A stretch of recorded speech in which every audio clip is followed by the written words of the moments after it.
Hello friends, welcome to knowledge centre. ഇന്ന് നമ്മുടെ previous paper discussion സീരീസിന്റെ രണ്ടാമത്തെ ക്ലാസ് ആണ് അല്ലേ. ഇന്ന് നമ്മൾ 2025 ഫെബ്രുവരി 8 നടന്നിട്ടുള്ള 10th പ്രിലിംസിന്റെ ക്വസ്റ്റ്യൻ പേപ്പർ ആണ് കേട്ടോ ഡിസ്കസ് ചെയ്യുന്നത്. കോഡ് 017/2025 ആണ്. ഒന്നാമത്തെ ക്വസ്റ്റ്യൻ, ഇന്ത്യൻ ഭരണഘടനയുടെ 7ാം പട്ടിക ചുവടെ നൽകിയിട്ടുള്ളവയിൽ ഏതുമായി ബന്ധപ്പെട്ടിരിക്കുന്നു എന്നാണ് കേട്ടോ. ഏതാണ്? ഓപ്ഷൻ സി ആണ്. അതായത് കേന്ദ്ര സർക്കാരിനും സംസ്ഥാന സർക്കാരുകൾക്കുമായി നൽകിയിട്ടുള്ള അധികാര വിഭജനം പരാമർശിക്കുന്നു. ഓക്കെ. അടുത്തത്, ഇന്ത്യൻ ക്രിക്കറ്റ് താരം സച്ചിൻ ടെണ്ടുൽക്കറിന് ലഭ്യമായ അംഗീകാരങ്ങളിൽ ചിലതാണ് താഴെ നൽകിയിരിക്കുന്നത്. ശരിയായവ തിരഞ്ഞെടുക്കുക എന്നാണ് കേട്ടോ. ഇതിന്റെ ആൻസർ എല്ലാം ശരിയാണെന്നാണ്. അത് കായിക ലോകത്തെ ഓസ്കാർ എന്നറിയപ്പെടുന്ന അംഗീകാരമായ ലോറസ് പുരസ്കാരം നേടിയ ആദ്യ ഇന്ത്യക്കാരൻ, ഇന്ത്യൻ വ്യോമസേനയുടെ ഓണറ്റി ഗ്രൂപ്പ് ക്യാപ്റ്റൻ പദവി ലഭിച്ച ആദ്യ വ്യക്തി, രാജ്യസഭയിലേക്ക് ആർട്ടിക്കിൾ 80 പ്രകാരം നാമനിർദ്ദേശം ചെയ്യപ്പെട്ട ആദ്യ മുഴുവൻ സമയ കായിക താരം, തെരഞ്ഞെടുപ്പ് കമ്മീഷന്റെ നാഷണൽ ഐക്കണായി തെരഞ്ഞെടുക്കപ്പെട്ട ക്രിക്കറ്റ് താരം. ഇതൊക്കെ എന്താണ്? സച്ചിൻ ടെണ്ടുൽക്കറുമായി ബന്ധപ്പെട്ട പ്രസ്താവനകളാണ് കേട്ടോ. മൂന്നാമത്തത്, കേരളത്തിലെ ചില പ്രശസ്ത കലാരൂപങ്ങളും അവയുടെ രൂപീകരണത്തിന് നേതൃത്വം നൽകിയവരുടെ പേരുകളുമാണ് ചുവടെ നൽകിയിരിക്കുന്നത്. ശരിയായ ജോഡികൾ കണ്ടെത്തുക എന്നാണ് പറഞ്ഞിട്ടുള്ളത് കേട്ടോ. ഇതിൽ ഓപ്ഷൻ എ ആണ് ശരിയായിട്ടുള്ള ആൻസർ. അതായത് കേരള നടനം ഗുരു ഗോപിനാഥ് ആണ്. അതുപോലെ എന്താണ്? യക്ഷഗാനം പാർത്ഥി സുബ്ബയാണ്. ചവിട്ടുനാടകം ചിന്നത്തമ്പി പിള്ളയാണ്. കൂടിയാട്ടം ഗുരു മണി മാധവ ചാക്യാർ കേട്ടോ. ഇതാണ് ഈ ഒരു ഓർഡർ ആണ്. അടുത്തത് നാലാമത്തത്, ലിഗ്നോസാറ്റുമായി ബന്ധപ്പെട്ട് ശരിയായ പ്രസ്താവന ഏതെന്നാണ് കേട്ടോ. ഓപ്ഷൻ ബി ആണ് ശരിയായിട്ടുള്ള ആൻസർ. അതായത് ലോകത്തിലെ ആദ്യത്തെ തടികൊണ്ട് നിർമ്മിച്ച ഉപഗ്രഹമാണിത്. ഓക്കെ. അടുത്തത് അഞ്ചാമത്തെ ക്വസ്റ്റ്യൻ, ഇന്ത്യയുടെ സാമ്പത്തിക അതിർത്തിയിൽ ഉൾപ്പെടാത്തത് ഏതെന്നാണ് കേട്ടോ. ഏതാണ്? ഓപ്ഷൻ സി ആണ് ആൻസർ ആയിട്ടുള്ളത്. ഏതൊക്കെയാണ്? ഇന്ത്യക്കകത്തുള്ള മറ്റു രാജ്യത്തിന്റെ എംബസികളും ഹൈക്കമ്മീഷനുകളും. ഏതൊക്കെയാണ് ഉൾപ്പെടുന്നത്? വ്യോമാതിർത്തി, ജലാതിർത്തി, മറ്റൊരു രാജ്യത്ത് സ്ഥിതി ചെയ്യുന്ന രാജ്യത്തിന്റെ എംബസികളും ഹൈക്കമ്മീഷനുകളും, പിന്നെ കസ്റ്റംസ് നിയന്ത്രണത്തിന് കീഴിലുള്ള ഓഫ് ഷോർ സംരംഭങ്ങൾ നടത്തുന്ന ഫ്രീ സോണുകൾ. ഇതൊക്കെ എന്താണ്? ഇന്ത്യയുടെ സാമ്പത്തിക അതിർത്തിയിൽ ഉൾപ്പെടുന്നതാണ്. ആറാമത്തത്, ലോക നഗര ദിനത്തിൽ യുനെസ്കോ 2023 പുറത്തിറക്കിയ 55 ക്രിയേറ്റീവ് നഗരങ്ങളുടെ പട്ടികയിൽ ഇടം നേടിയതും സാഹിത്യ നഗരം എന്ന പദവി ലഭിച്ചതുമായ കേരളത്തിലെ ആദ്യ നഗരമാണ് കേട്ടോ. ഓപ്ഷൻ ഡി ആയിട്ടുള്ള കോഴിക്കോടാണ് ആൻസർ. ഏഴാമത്തെ ക്വസ്റ്റ്യൻ, തിരികെ സ്കൂളിലേക്ക് എന്ന ശാക്തീകരണ ക്യാമ്പയിൻ ഏതുമായി ബന്ധപ്പെട്ടിരിക്കുന്നു എന്നാണ് ചോദിച്ചിട്ടുള്ളത് കേട്ടോ. അതായത് ഏതാണ്? ഓപ്ഷൻ എ ആണ് ആൻസർ. സംസ്ഥാന കുടുംബശ്രീ മിഷൻ പൊതുവിദ്യാഭ്യാസ വകുപ്പിന്റെ സഹകരണത്തോടെ നടപ്പിലാക്കുന്ന അയൽക്കൂട്ട ശാക്തീകരണ യജ്ഞമാണ് തിരികെ സ്കൂളിലേക്ക് എന്ന ഈ ഒരു ക്യാമ്പയിന്. എട്ടാമത്തെ ക്വസ്റ്റ്യൻ, ഗിഗ് പ്ലാറ്റ്ഫോം തൊഴിലാളികളുമായി ബന്ധപ്പെട്ട് നൽകിയിരിക്കുന്ന ഉചിതമായ, അതായത് ശരിയായ ആശയങ്ങൾ തിരിച്ചറിയുക എന്നാണ് പറഞ്ഞിട്ടുള്ളത് കേട്ടോ. ഇതിൽ ഓപ്ഷൻ ബി ആണ്. അതായത് 2ഉം 3ഉം ശരിയാണെന്നാണ്. അതായത് താൽക്കാലികവും സമയബന്ധിതമായി പൂർത്തിയാക്കേണ്ട തൊഴിലുകളാണ് ഇത്. അതുപോലെ ഒരേ സമയം ഒന്നിലധികം സ്ഥാപനങ്ങളിൽ ജോലി ചെയ്യുവാനും സാധിക്കുന്നു. അടുത്തത് 9ാമത്തെ ക്വസ്റ്റ്യൻ, രാഷ്ട്രപതി ഭവനിലെ ദർബാർ ഹാളിന്റെ പുതിയ പേരെന്താന്നാണ് കേട്ടോ. പേരെന്തെന്നാണ്? ഗണതന്ത്ര മണ്ഡപം. ഓപ്ഷൻ ഡി ഗണതന്ത്ര മണ്ഡപം. 10ാമത്തത്, ചുവടെ നൽകിയിരിക്കുന്ന തീമുകൾ ശരിയായ രീതിയിൽ ക്രമപ്പെടുത്തുക എന്നാണ്. ഇതിൽ ആൻസർ ഓപ്ഷൻ എ ആണ്. ഓക്കെ. അപ്പൊ എങ്ങനെയാണ് വരുന്നത്? കേരള വിനോദ സഞ്ചാര ദിനം 2023 തീം എന്താണ്? സുസ്ഥിര യാത്രകൾ, കാലാതീതമായ ഓർമ്മകൾ. ഓക്കെ. ഇനി അടുത്തത്, കേരള വിനോദ സഞ്ചാരം 2024. ഓക്കെ. ഇതിന്റെ തീം എന്താണ്? വൃത്തിയുള്ളതും പച്ചപ്പുള്ളതും. UNEP 2024. ഓക്കെ. ഇതിന്റെ തീം എന്താണ്? നമ്മുടെ ഭൂമി നമ്മുടെ ഭാവി. പിന്നെ ലോക വിനോദസഞ്ചാര ദിനം 2024 തീമാണ് വിനോദസഞ്ചാരവും സമാധാനവും കേട്ടോ. ഓക്കെ. ഇത് പഠിക്കണം, ഇമ്പോർട്ടന്റ് ആണ് കേട്ടോ. 2024 തീമുകളാണ്. അടുത്തത്, സിന്ധു നദിയുടെ പോഷക നദികൾ താഴെ കൊടുത്തിരിക്കുന്നതിൽ ശരിയായത് ഏതെന്നാണ് കേട്ടോ.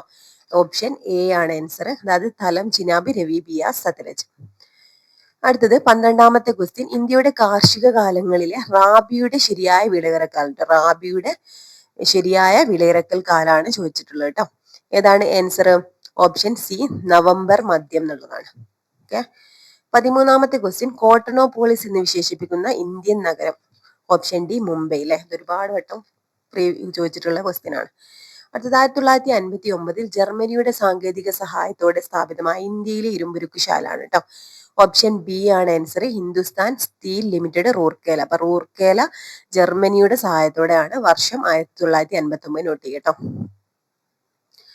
15-ാമത്തെ ക്വസ്റ്റ്യൻ, ഇന്ത്യയിലെ 6 വരി പാതകളായ സൂപ്പർ ഹൈവേകളെ ചേർത്ത് സുവർണ ചതുഷ്കോണം സൂപ്പർ ഹൈവേ എന്ന് പേര് നൽകിയിട്ടുള്ള റോഡ് ഏതെല്ലാം നഗരങ്ങളെ ബന്ധിപ്പിക്കുന്നു എന്നാണ് കേട്ടോ. ഇത് സിമ്പിൾ ആയിട്ട് ചോദിച്ചിട്ടുണ്ടെങ്കിൽ സുവർണ ചതുഷ്കോണം ഏതെല്ലാം നഗരങ്ങളെ ബന്ധിപ്പിക്കുന്നു എന്നാണ്. ഡൽഹി, മുംബൈ, ചെന്നൈ, കൊൽക്കത്തയാണ്. ഓപ്ഷൻ ബി ആണ് ആൻസർ. 16-ാമത്തെ ക്വസ്റ്റ്യൻ, 1956 നവംബർ 1 കേരള സംസ്ഥാനം രൂപീകൃതമായപ്പോൾ തിരുവിതാംകൂറിന്റെ ഭാഗമായിരുന്ന ഏതെല്ലാം താലൂക്കുകളാണ് മദിരാശി സംസ്ഥാനത്തിന് വിട്ടുകൊടുത്തത് എന്നാണ് കേട്ടോ. ഇതൊരു SCRT ഫാക്ട് ആണ്. ഇങ്ങനെ തന്നെ SCRT തന്നിട്ടുണ്ട്. ഏതൊക്കെയാണ്? ഓപ്ഷൻ എ ആയിട്ടുള്ള തോവള, അഗസ്തീശ്വരം, കൽക്കുളം, വിളവൻകോടാണ് കേട്ടോ. ഇത് 8ാം ക്ലാസ്സിലെ സോഷ്യൽ സയൻസിലെ ഒരു ചാപ്റ്ററിൽ പറഞ്ഞിട്ടുള്ളതാണ്. അത് 17-ാമത്തത്, ഡോക്ടർ DS കോത്താരി കമ്മീഷന്റെ ശുപാർശകളിൽ ഉൾപ്പെടാത്തത് താഴെ പറയുന്നവയിൽ ഏതാണെന്നാണ് കേട്ടോ. ഏതാണ്? ത്രിഭാഷ പദ്ധതി നടപ്പിലാക്കണം എന്നുള്ളതാണ്. ബാക്കി ഏതൊക്കെയാണ്? 10+2+3 മാതൃകയിൽ വിദ്യാഭ്യാസം നടപ്പിലാക്കണം, സെക്കൻഡറി തലത്തിൽ തൊഴിലധിഷ്ഠിത വിദ്യാഭ്യാസം നടപ്പിലാക്കണം, മൂല്യ വിദ്യാഭ്യാസത്തിന് ഊന്നൽ നൽകണം. ഇതൊക്കെ എന്താണ്? പിന്നെ ഈ ഒരു ഡോക്ടർ DS കോത്താരി കമ്മീഷന്റെ ശുപാർശകളിൽ ഉൾപ്പെടുന്നതാണ് കേട്ടോ. ഇവിടെ ചോദിച്ചിട്ടുള്ള ഉൾപ്പെടാത്തതാണ്. അപ്പോൾ ത്രിഭാഷാ പദ്ധതി നടപ്പിലാക്കണം എന്നുള്ളതാണ് ഉൾപ്പെടാത്തത്. 18-ാമത്തത്, കേരളത്തിലെ ഏത് നിയമസഭാ മണ്ഡലത്തിലേക്കുള്ള ഉപതിരഞ്ഞെടുപ്പിലാണ് ആദ്യമായി ഇലക്ട്രോണിക് വോട്ടിംഗ് മെഷീൻ പരീക്ഷിച്ചത് എന്നാണ് ചോദിച്ചിട്ടുള്ളത് കേട്ടോ. ഏതാണ് ആൻസർ? പറവൂരാണ്. Option B Paravur. 19-ാമത്തെ ക്വസ്റ്റ്യൻ, തമിഴ്നാട്ടിലെ നെയ്വേലിയിൽ നിന്നും ലഭിക്കുന്ന ഇന്ധനക്ഷമത കുറഞ്ഞ കൽക്കരി താഴെ പറയുന്നവയിൽ ഏതാണ് എന്നാണ് ചോദിച്ചിട്ടുള്ളത് കേട്ടോ. ലിഗ്നൈറ്റ് ആണ്. 20-ാമത്തെ ക്വസ്റ്റ്യൻ, സാമൂഹിക പരിഷ്കർത്താക്കളും അവർ രൂപം നൽകിയ പ്രസ്ഥാനങ്ങളും താഴെ നൽകിയിരിക്കുന്നത് തെറ്റായി രേഖപ്പെടുത്തിയിരിക്കുന്നത് കണ്ടെത്തുക എന്നാണ് പറഞ്ഞിട്ടുള്ളത് കേട്ടോ. ഇതില് തെറ്റായിട്ടുള്ളത് കുമാര ഗുരുദേവൻ സമത്വ സമാജം എന്നുള്ളതാണ്. ഓപ്ഷൻ സി ആണ് തെറ്റായിട്ടുള്ളത്. ബാക്കികൾക്ക് കറക്റ്റ് ആണ് കേട്ടോ. വാഗ്ബടാനന്ദൻ, ആത്മവിദ്യാസംഘം, വീട്ടുവട്ട തിരുവാടി യോഗക്ഷേമ സഭ, പണ്ഡിറ്റ് KP കറുപ്പൻ, അരയ സമാജം. കുമാര ഗുരുദേവൻ സമത്വ സമാജം എന്നുള്ളത് തെറ്റാണ്. അടുത്തത് എന്താണ്? ഇന്ത്യൻ സംസ്കാരത്തിൽ ആകൃഷ്ടയായി 1893 ഇന്ത്യൻ പൗരത്വം സ്വീകരിച്ച ഐറിഷ് വനിത ഏതെന്നാണ് കേട്ടോ. എന്ന് നമുക്കറിയാം ആനി ബസന്റ് ആണ് അല്ലെ. Option D. 22-ാമത്തെ ക്വസ്റ്റ്യൻ, നിസ്സഹകരണ പ്രസ്ഥാനം നിർത്തിവെക്കാൻ ഗാന്ധിജിയെ പ്രേരിപ്പിച്ച സംഭവം ഏതെന്നാണ് കേട്ടോ. ഏതാണ് നിസ്സഹകരണ പ്രസ്ഥാനം അവസാനിപ്പിക്കാൻ ഇടയാക്കിയ സംഭവം? ഓപ്ഷൻ ബി ആയ ചൗരി ചൗര സംഭവമാണ് കേട്ടോ.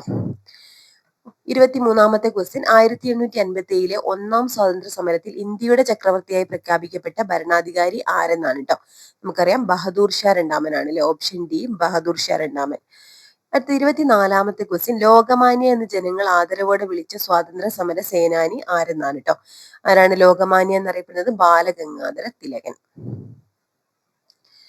25-ാമത്തത്, ഇന്ത്യൻ സൊസൈറ്റി ഓഫ് ഓറിയന്റൽ ആർട്സിന്റെ സ്ഥാപകൻ ആരെന്നാണ് കേട്ടോ. ഏതാണ് ആൻസർ?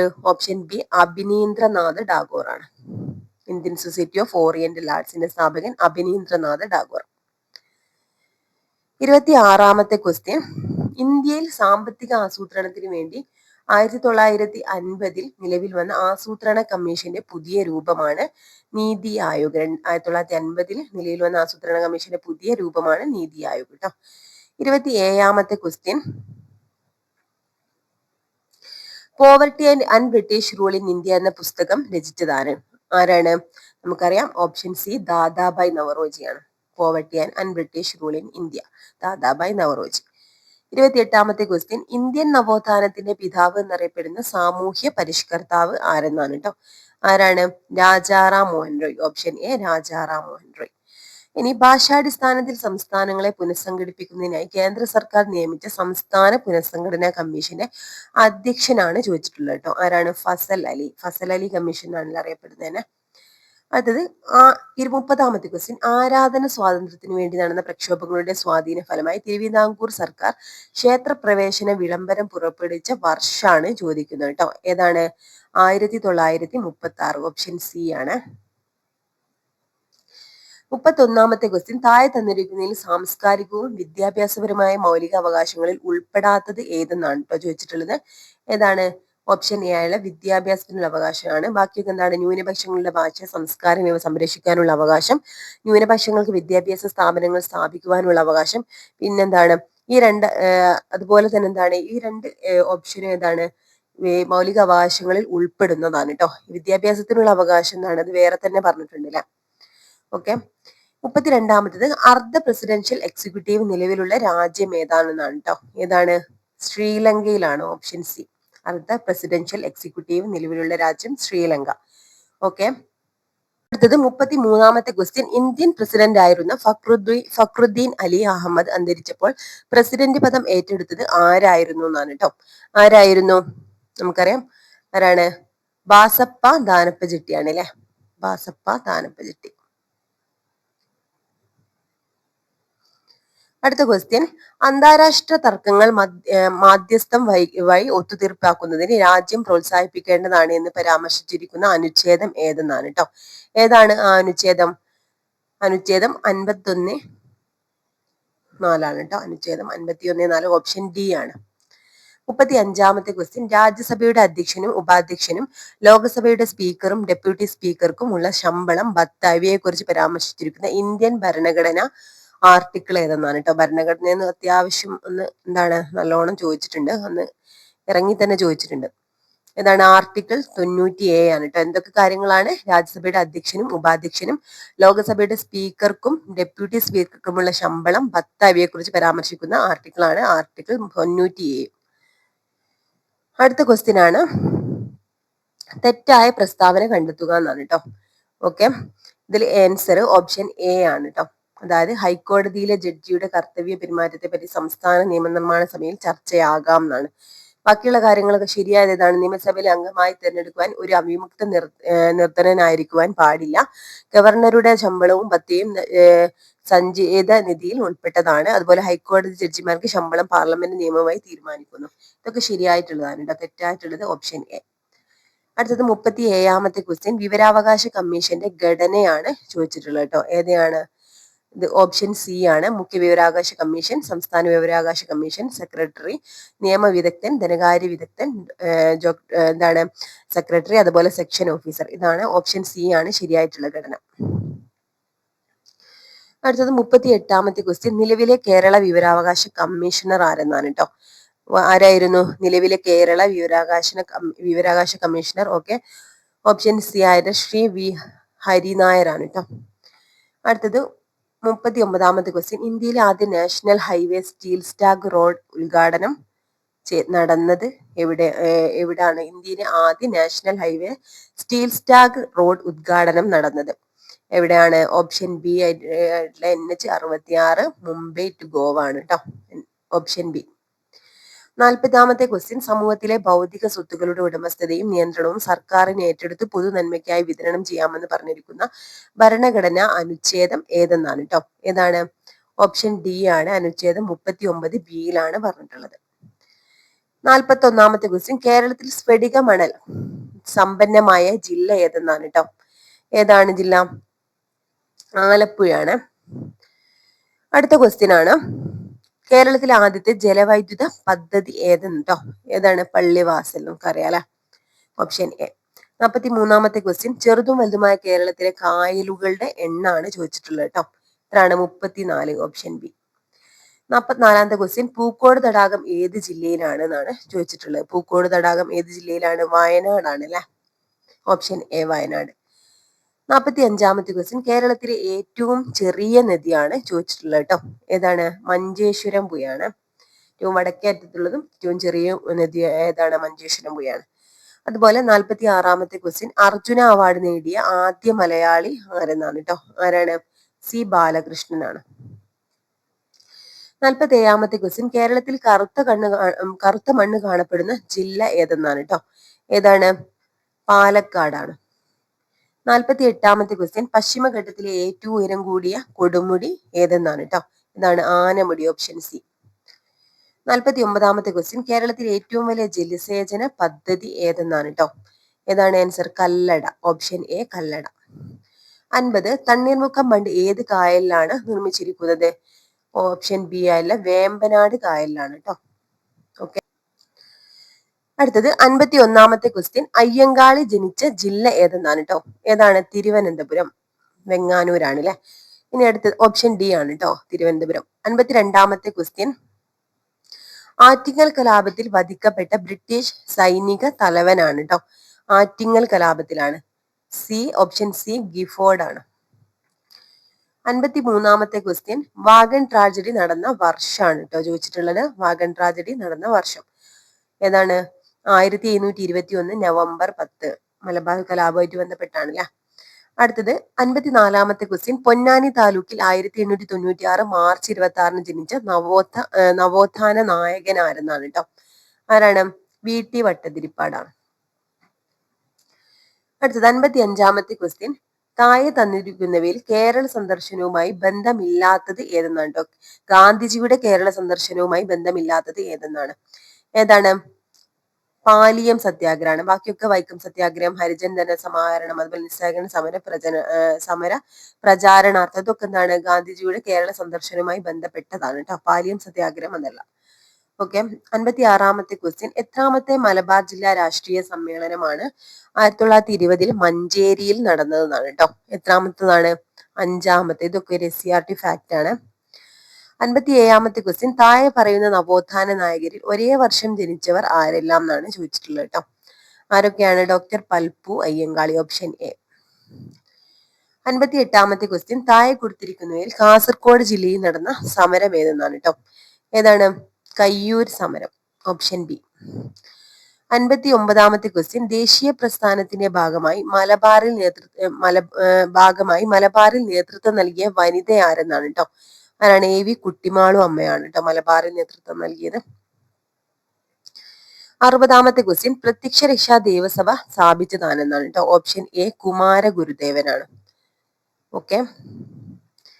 അടുത്തത് 61-ാമത്തെ ക്വസ്റ്റ്യൻ. അപകടത്തിൽ ഒരു വ്യക്തിയുടെ സെറിബെല്ലത്തിന് തകരാർ സംഭവിച്ചു. ഇത് ആ വ്യക്തിയെ എങ്ങനെ ബാധിക്കുന്നു എന്നാണ് ചോദിച്ചിട്ടുള്ളത് കേട്ടോ.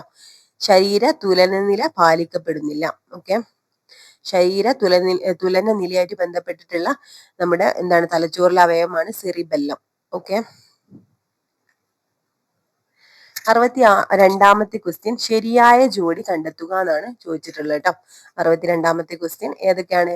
ഓപ്ഷൻ എ ജൈവ വൈവിധ്യം എന്ന പദം ആദ്യമായി ഉപയോഗിച്ചത് വാൾട്ടർ ജി റോസൻ. ബാക്കിയൊക്കെ എന്താണ്? തെറ്റാണ്. 63-ാമത്തെ ക്വസ്റ്റ്യൻ. അസ്ഥിയെ പൊതിഞ്ഞു കാണപ്പെടുന്ന സ്ഥലം ഏതെന്നാണ് കേട്ടോ. ഏതാണ്? ഓപ്ഷൻ സി പെരിയോസ്റ്റിയം ആണ്. അസ്ഥിയെ പൊതിഞ്ഞു കാണപ്പെടുന്ന സ്ഥലം പെരിയോസ്റ്റിയം. 64-ാമത്തെ ക്വസ്റ്റ്യൻ. മനുഷ്യ ശരീരത്തിൽ കുടൽ ഭിത്തിയിൽ വെച്ച് ചില ബാക്ടീരിയകൾക്ക് ഈ ജീവകം നിർമ്മിക്കാനാവും. അതിനാൽ ഭക്ഷണത്തിലൂടെ ലഭിക്കേണ്ട ഈ ജീവകത്തിന്റെ അളവ് കുറഞ്ഞാലും അപര്യാപ്തത വരുന്നില്ല. ഇവിടെ പരാമർശിക്കുന്ന ജീവകം ഏതെന്നാണ് ചോദിച്ചിട്ടുള്ളത് കേട്ടോ. ഏതാണ്? ജീവകം കെ ആണ്. ഓപ്ഷൻ ഡി ജീവകം കെ. 65-ാമത്തെ ക്വസ്റ്റ്യൻ. തെങ്ങോലകളിലെ മഞ്ഞളിപ്പിന് കാരണം ഏത് മൂലകത്തിന്റെ കുറവാണെന്നാണ് കേട്ടോ. ഏതാണ്? നൈട്രജന്റെ കുറവ് മൂലമാണ്. Option A. 66-ാമത്തെ ക്വസ്റ്റ്യൻ. ജന്തുജന്യ രോഗമായ മഞ്ഞപ്പനി പരത്തുന്ന രോഗാണു ഏതെന്നാണ് കേട്ടോ. ഏതാണ്? വൈറസ് ആണ്. 67-ാമത്തെ ക്വസ്റ്റ്യൻ. പ്രകൃതി സംരക്ഷണവുമായി ബന്ധപ്പെട്ട് മെയ് 23 പ്രാധാന്യം ഏതെന്നാണ് കേട്ടോ. ഏതാണ്? ലോക കടലാമ ദിനമാണ്. മെയ് 23 ലോക കടലാമ ദിനം. അടുത്തത് 68-ാമത്തെ ക്വസ്റ്റ്യൻ. കേരള സർക്കാരിന്റെ കീഴിലുള്ള സാമൂഹ്യനീതി വകുപ്പ് BPL വിഭാഗത്തിൽപ്പെടുന്ന പ്രായമായ പ്രമേഹ രോഗികൾക്ക് സൗജന്യമായി ഗ്ലൂക്കോമീറ്റർ നൽകുന്ന പദ്ധതി ഏതെന്നാണ് കേട്ടോ. ഏതാണ്? വയോമധുരമാണ്. Option B Vayomadhuram. 69-ാമത്തെ ക്വസ്റ്റ്യൻ. കേരള സംസ്ഥാന ജൈവവൈവിധ്യ ബോർഡിന്റെ ആസ്ഥാനം എവിടെയാണെന്നാണ് കേട്ടോ. ഏതാണ് ആസ്ഥാനം? തിരുവനന്തപുരമാണ്. കേരള സംസ്ഥാന ജൈവവൈവിധ്യ ബോർഡിന്റെ ആസ്ഥാനം തിരുവനന്തപുരം. 70-ാമത്തെ ക്വസ്റ്റ്യൻ. കാർഡിയോളജി ഏത് അവയവത്തിന്റെ തകരാറുകൾ കൈകാര്യം ചെയ്യുന്ന വൈദ്യശാസ്ത്ര ശാഖയാണ്? കാർഡിയോളജി എന്നാണ് ചോദിച്ചിട്ടുള്ളത് കേട്ടോ. ഏതാണ്? ഹൃദയമാണ് അല്ലെ. 71-ാമത്തെ ക്വസ്റ്റ്യൻ. ഏത് തരം മാധ്യമത്തിലൂടെയാണ് ശബ്ദം കൂടുതൽ വേഗത്തിൽ സഞ്ചരിക്കുന്നത്? ഓക്കെ. ഏതാണ്? ഗരം. ഇനി അടുത്തത് 72-ാമത്തെ ക്വസ്റ്റ്യൻ. പ്രവൃത്തിയുടെ അതേ യൂണിറ്റ് ഉപയോഗിക്കുന്ന അളവ് ചുവടെ നൽകിയിരിക്കുന്നവയിൽ നിന്ന് കണ്ടെത്തുക എന്നാണ്. പ്രവൃത്തിയുടെ അതേ യൂണിറ്റ് ഉപയോഗിക്കുന്ന ഒരു അളവാണ് കേട്ടോ. ഏതാണ് ഇതില്? ഊർജം. ഓപ്ഷൻ ബി ഊർജം. 73-ാമത്തെ ക്വസ്റ്റ്യൻ. ഒരു സ്റ്റോറേജ് ബാറ്ററി ചാർജ് ചെയ്യുന്ന അവസരത്തിൽ വൈദ്യുതിയുടെ ഏത് ഫലമാണ് പ്രയോജനപ്പെടുത്തിയിരിക്കുന്നത് എന്നാണ് ചോദിച്ചിട്ടുള്ളത് കേട്ടോ. ഏതാണ്? ഓപ്ഷൻ ബി രാസഫലമാണ്. 74-ാമത്തെ ക്വസ്റ്റ്യൻ. ചന്ദ്രനിലെ ഗുരുത്വാകർഷണ ത്വരണം എത്രയായിരിക്കും എന്നാണ് ചോദിച്ചിട്ടുള്ളത് കേട്ടോ. ഏതാണ്? ഓപ്ഷൻ സി 1.62 മീറ്റർ/സെക്കൻഡ് സ്ക്വയർ ആണ്. ഗുരുത്വാകർഷണ ത്വരണമാണ് ചന്ദ്രനിലെ. ഇനി 75-ാമത്തെ ക്വസ്റ്റ്യൻ. ആറ്റത്തിന്റെ പ്ലം പുഡിംഗ് മാതൃക അവതരിപ്പിച്ചത് ആരെന്നാണ്? ആരാണ്? ഓപ്ഷൻ എ JJ തോംസൺ ആണ്. 76-ാമത്തെ ക്വസ്റ്റ്യൻ, ചലിക്കും ചുരുൾ മൈക്രോഫോണിൽ നടക്കുന്ന ഊർജ്ജമാറ്റം ഏതെന്നാണ് കേട്ടോ. 76-ാമത്തെ ക്വസ്റ്റ്യൻ, ശബ്ദോർജ്ജം വൈദ്യുതോർജ്ജമായിട്ട് മാറാതിരുന്നത്. ചലിക്കും ചുരുൾ മൈക്രോഫോണിൽ ശബ്ദോർജ്ജം വൈദ്യുതോർജ്ജമായിട്ട് മാറുകയാണ് ചെയ്യുന്നത് കേട്ടോ. അടുത്തത് 77-ാമത്തെ ക്വസ്റ്റ്യൻ, ചുവടെ കൊടുത്തിരിക്കുന്നവയിൽ സദിശ അളവ് കണ്ടെത്തുക എന്നാണ് ചോദിച്ചിട്ടുള്ളത് കേട്ടോ. ഏതാണ്? ഓപ്ഷൻ സി, പ്രവേഗമാണ് സദിശ അളവ്. അടുത്ത ക്വസ്റ്റ്യൻ, ഭക്ഷ്യപദാർത്ഥങ്ങൾക്ക് മഞ്ഞ നിറം നൽകാൻ ഉപയോഗിക്കുന്ന രാസവസ്തു ഏതെന്നാണ്? മഞ്ഞ നിറം നൽകാനാണ് ടാർട്രസിൻ ആണ് കേട്ടോ, ടാർട്രസിൻ. 79-ാമത്തെ ക്വസ്റ്റ്യൻ, ഏത് ലോഹത്തിന്റെ അയിരാണ് കലാമിൻ? ഏതാണ്? Option B, zinc. 80-ാമത്തെ ക്വസ്റ്റ്യൻ, ഏത് മൂലകത്തിന്റെ പ്രതീകമാണ് കെ എന്ന അക്ഷരം കൊണ്ട് സൂചിപ്പിക്കുന്നത്? ഏതാണ്? പൊട്ടാസ്യം. ഓക്കെ, അപ്പൊ ഇത്രയാണ് എന്താണ്. ബാക്കി ഇനി മാത്സ് ക്വസ്റ്റ്യൻസ് ആണ് വരുന്നത്. അപ്പോൾ മാത്സ് ഞാനിവിടെ എന്താണ് ചെയ്യുന്നില്ല. മാത്സ് നിങ്ങൾക്ക് സെപ്പറേറ്റ് ആയിട്ട് ഓരോ ക്വസ്റ്റ്യൻസും ചെയ്ത് കാണിക്കുന്ന വീഡിയോ വേണമെങ്കിൽ കമന്റ് ചെയ്യണം കേട്ടോ. അതുപോലെ തന്നെ ഈ ഒരു ക്ലാസ് നിങ്ങൾക്ക് യൂസ്ഫുൾ ആയിട്ടുണ്ടെങ്കിൽ ഒന്ന് ലൈക്ക് ചെയ്യണേ. അതുപോലെ തന്നെ നിങ്ങളുടെ ക്ലാസ്സിനെ കുറിച്ചുള്ള അഭിപ്രായങ്ങളും കമന്റ് ചെയ്യണം കേട്ടോ. എന്തെങ്കിലും ഒന്നും കൂടി ബെറ്റർ ആക്കണം എന്നുണ്ടെങ്കിൽ, ഒന്നും കൂടി ഇതിന്റെ ഡീറ്റെയിൽ ആയിട്ടുള്ള കാര്യങ്ങൾ പറയണം എന്നുണ്ടെങ്കിലും നിങ്ങൾ കമന്റിലൂടെ തന്നെ അറിയിക്കട്ടോ. Okay friends, thank U.